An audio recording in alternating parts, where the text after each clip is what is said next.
Hello friends, I am Anupama Shivhare and today we will discuss about some important doctrines and which is very important. तो ये जो doctrines हैं related to article 13 of the constitution act.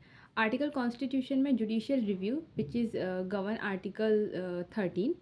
Article 13 में कुछ doctrines हैं, जैसे first one is that doctrine of eclipse. So doctrine of eclipse it says that कोई भी लॉ जो कि कॉन्स्टिट्यूशन के बनने के बाद में कोई भी लॉ अगर ऐसा बनाया जाता है जो कि basic structure of the constitution को किसी भी तरह से ब्रीच करता है, अगर फंडामेंटल राइट्स को ब्रीच करता है, तो ऐसा जो लॉ होगा वो एक्लिप्स हो जाएगा. ऐसे जो लॉज होते हैं वो स्टार्टिंग से वॉइड नहीं होते, बट जैसे ही अगर ऐसे लॉज बनाए जाते हैं तो वो ऑटोमेटिकली डॉक्ट्राइन ऑफ एक्लिप्स में ख़त्म हो जाएंगे, उससे रिपील्ड हो जाएंगे.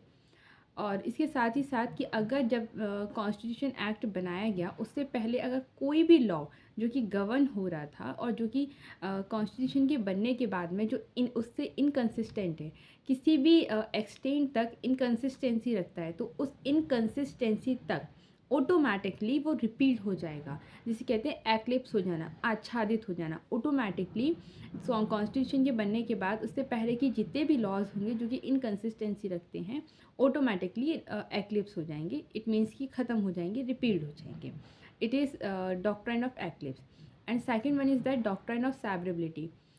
कोई भी लॉ, किसी भी प्रोविज़न पर कोई लॉ जो कि पहले से चलता था, after that constitution act enforce हुआ, कॉन्स्टिट्यूशन बना, उससे पहले की कोई भी अगर लॉज है जो बना हुआ है, अब कॉन्स्टिट्यूशन के बनने के बाद में अगर वो उससे इनकन्सिस्टेंसी रखता है, बट वो एक ऐसा एक्ट है कि उसका जो इनकन्सिस्टेंट पार्ट है वो ऐसा है कि उसको सेपरेट किया जा सकता है और बाकी के जो पार्ट है उसको अगर रखा जाए तो उसमें कोई इशू नहीं है.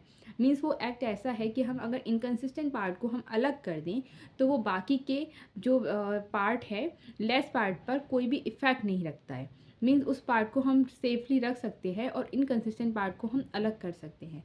तो अगर ऐसा कोई एक्ट है, ऐसा कोई लॉ है जो केवल इनकन्सिस्टेंट पार्ट को अलग किए हुए उतने ही पार्ट को हम रिपीट कर दें तो बाकी पार्ट को रखा जा सकता है, तो डॉक्ट्राइन ऑफ सेवरेबिलिटी में हम ऐसा कर सकते हैं. फिर पूरे एक्ट को रिपीट करने की हमें कोई नीड नहीं होती है, केवल हम उतने पार्ट को रिपीट कर सकते हैं और बाकी की पार्ट को एज इट इज़ बना रहेगा. Third one doctrine of waiver. Waiver means होता है अभित्याग करना. तो क्या कोई भी सिटीज़न अगर कहे कि मैं अपने राइट को वेवर करता हूँ, लाइक दैट कि आर्टिकल 21 राइट टू लिव, सबको जीवन जीने का अधिकार है, लेकिन कोई व्यक्ति अपने आप से कहता है कि नहीं, मैं अपने फंडामेंटल राइट को मैं वेव कर रहा हूँ, मैं उसको त्याग रहा हूँ, तो क्या ये राइट हमें है?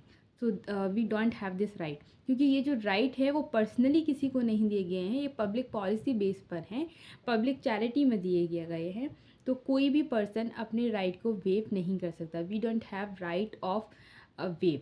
So that was three doctrines which was very important in related to Article 13. Thank you.